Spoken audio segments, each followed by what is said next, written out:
humanity is facing a very real threat right now. And if we stay silent, this is gonna engulf the whole world. And we're gonna probably die of hunger because some people just cannot get control of their heart. And I'm not talking about rightist people. I'm definitely not talking about the leftist ones.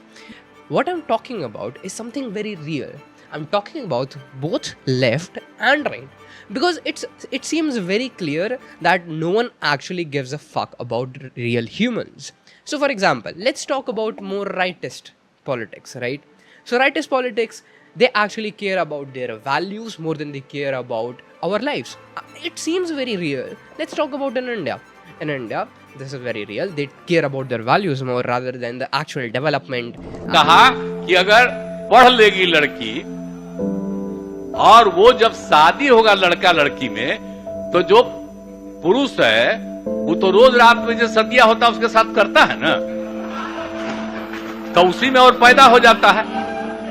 और लड़की पढ़ लेती है तो हमको मालूम था कि वो करेगा ठीक है, लेकिन अंतिम में भीतर मत घुसाओ, उसको बाहर कर दो। करता तो है तो उसी में आप समझ लीजिए। Let's talk about globally, right? Let's talk about globally. Do you think globally right is doing something really good, or do you think right is doing something really bad? So for example, in a recent short, I actually explained how nation first policy don't actually work. And the reason because nation first policies don't actually work is because we all are interconnected in economy. And it's not like something which is gonna happen in UK won't gonna affect India. And whatever the hell happens in India, it's not gonna affect America. We are all interconnected in one economy. And something bad that happens in India, it's gonna soon be reflected in US economy. The second thing is that when you actually care about other countries, it creates goodwill. They want to do more trade with you. They want to be better partners with you. They want to give you things. And the strangest thing about the whole situation here is that when you give something to someone for free, so you do them a favor. Thank you. This is something right is unaware about. That you can give something to people and they can be happy about it, and you can also be happy about it. So this is something right doesn't understand. So when you give something to someone and they enjoy it and they thank you and you feel good about it, you know what happens? They give something back to you. And it's not that something back to you. They actually give you the same amount back. And that is a wrong statement, of course. They actually give you more than that. And they don't give you just a little more, they give you twice as more. This is the strangest human behavior that I have known. Because if you give something to someone, they're gonna give you 2 times in return. So it's 2x ROI. And a very real example of this is US. So after World War II, when US was at the peak, it was the superpower of the world. And at that time, they could have been like, okay, I have nuke. Which country do you want to take over? UK? Boom. Got UK. China? Boom. Got China. But they didn't do that. They could have probably invaded all of the countries and won. But they didn't do that. See, so they actually shared nuclear weapons, right? They shared the nuclear weapons with UK, France, and Germany. I don't know if Germany is there, but yes. So UK, France, America. No, Germany is not there. So UK, France, and America. And the coolest part, here's the coolest part. These people wanted to do more trades with them. So first of all, it's pretty understood that right has lost his mind. Now let's look at the left.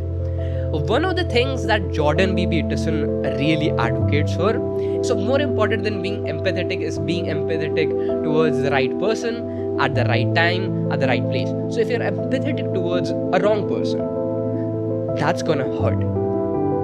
Not just you, not just the really good people or the people who deserve some empathy. It's just gonna help everyone. And this is something Jordan B. Peterson really talks about, and he hasn't phrased it in a way, but his extraction of his thought and ideology can be somewhat summed up here. when it comes to left. So left just wants to be empathetic towards everyone. They want to be empathetic towards child rapist immigrants. And I understand the idea of immigration, right? I understand that white people want to immigrate, and I'm 100% supported. Even people who want to leave India and want to pursue life better somewhere else, and people who want to come into India and have a better life, I'm 100% on it. But as much as I support immigration, I also understand the fact that illegal immigration is just horrible. Is one of the worst situations right now in geopolitics. Then and left wants to be, actually very empathetic towards immigrants who come to their country and rape their teenage daughters, which is absolutely bullshit. So we can sort of understand that left and right has lost its mind. And it's very important to understand why this happened. And I think it's just because none of them have really good offers. So let me take you to a journey about how do we do marketing. So when it comes to marketing and creating really good products, so what we want to do is we want to have an exceptional product or an exceptional service combined with exceptional offer. So for example, if I theoretically offer you that if you give me X amount of money, the next second I'm gonna give you 5 times of that money, and that's all, and it's gonna be just like this. So theoretically, this of course is a theoretical experiment, it's a thought experiment. So theoretically, this is the best offer there is, and you would be absolutely out of your mind to not accept this. When you don't have really good offer, what do? You have a really bad offer and you try to do something which is known as hyperbole. So you try to exaggerate your terms. So for example, if I have the screwdriver, I'd say this screwdriver is the best thing in the world. There has been no screwdriver like this ever again. With this screwdriver, you can screw anything, anywhere, anytime. Sounds a lot like Donald Trump, eh? We're going to win at every level. We're going to win economically. We're going to win with the economy. We're going to win with military. We're going to win with healthcare and for our veterans. We're going to win with every single facet. We're going to win so much, you may even get tired of winning. And you'll say, please, please, it's too much winning. We can't take it anymore. Mr. President, it's too much. And I'll say, no, it isn't. We have to keep winning. We have to win more. We're going to win more. We're going to win so much. I love you, Albany. Get out and vote. You will be so happy.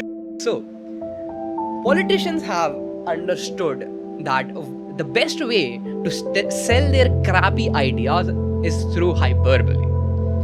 That's all they care about. And you know what happens when you have hyperbole and lack of real ideas? You get extremism. Yes. So I'm 100% convinced that ideological extremism is the biggest source of evil in this world. And why is that? I think ideological extremism is really evil because you lose empathy, you lose perspective to understand others. So you particularly think that you're the most genius person in this world, and you have explored everything there is to explore about the world. So much so that there is not a single point of view that you can see and change your mind. So this is something very real in religious extremism. So if you go to an Islamic extremist and say, girls, they have really beautiful mind and they should study, he will spit on your face and will probably try to kill you.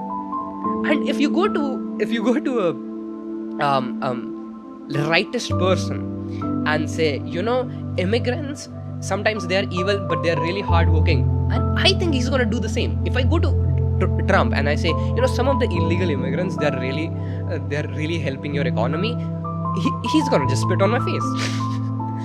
So it's very easy to understand the fact that ideological extremism is everything. So there is a quote, very famous quote: if you turn right hard enough, you will find yourself turning left. And I'll put it simple. If you're going hard enough left, you'll find yourself turning right. This is very clear, right? So when we go extremely towards Hitler is the rightest person there is. And when you look at the extremely to the left, you find Stalin, and they have very similar tendencies, right? One was a genocide, another was a genocidal maniac too. They both were genocidal maniac, and Soviet Union fought with Allied forces. so it's very real. So that ideological extremism is really evil in the world. Now that we have also established that all of the politicians have lost their mind and there is no real idea and they don't actually know what the hell they are doing. So what should we do about it? Well, we can't do anything about it. And this is the reason we have libertarian economy. So a libertarian economy and a neo-libertarian economy suggests that the main role of government is to have good security for the citizens internally and externally. So this means Ministry of Defense and Ministry of Internal Affairs. These two things. They should not care about education, finance, or a culture or women empowerment, something like that. That's absolute bullshit, and they shouldn't care about it because that's none of their business. So what should they do? They should just probably think about how to protect their citizens. That's all. So they should protect citizens from themselves, from outer forces. That's all. That's all there is. They should not control economy. Now, when we go towards neo-libertarian economy, this is something we saw in after post-World War II with Reagan and UK. They had a neo-libertarian economy and they had a really good boost. So neo-libertarian economy doesn't think that they don't think that we should be like 100% off the table. This is not our game. We shouldn't play it. No, they're like, yes, we are not going to participate in the game, never. But we're going to set the rules so the playing field is even. So everyone has a minimum wage. So everyone has a maximum working hours. So you can't force your employees to work 18 hours a day and pay them 3 cents. So this is a new libertarian economy. And I think when politicians don't have good ideas, which is a lot, this is the only economy we can go with. All you can do right now is just pray to the God that please God make my country a neo-libertarian economy. At the end of the day, if you have really bad ideas and you don't know how to pitch them, you're going to use hyperbole. When you use hyperbole, you're going to create extremism. When you create extremism, you're going to create hatred. And when you create hatred, you see political assassinations. So that's all there is to understand about this world. That everyone is corrupt and they don't have any ideas, and everyone is drunk on something. Some are drunk on women, some are drunk on power, some are drunk on money, some are drunk on religion. So it's about time that humans start to think not from their dicks but from their heart and mind. Start using your mind for some time, start using it. It's a really good thing, to see world logically. It's really enjoyable. You can use your analytical thinking, you can use your creativity, and you can start using some of the logic that God has, given to you.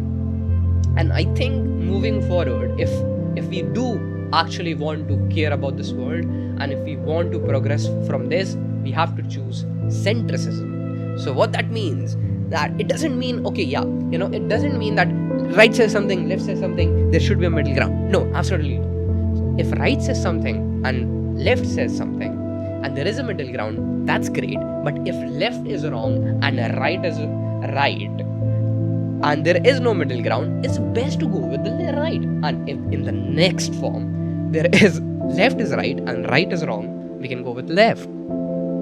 Seems cool? Right.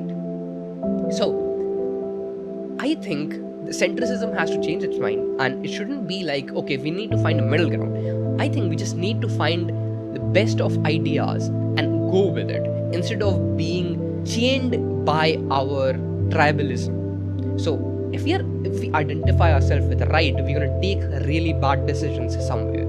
If we align ourselves to left, we're going to take really bad decisions sometimes. But if we align ourselves to center, we can understand what we are doing wrong, and we can understand what we are doing right and why we are doing that. So when we know what is going wrong, we can make sure that it doesn't repeat itself. So unfortunately, neo-libertarian economy was a centrist perspective. Because libertarian economy is a left perspective, and there is neo-libertarian economy, which is a little bit right and a little bit left, and it works.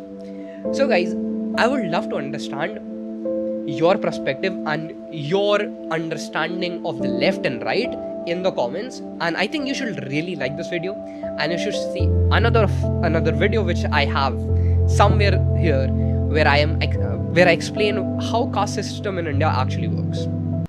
See ya.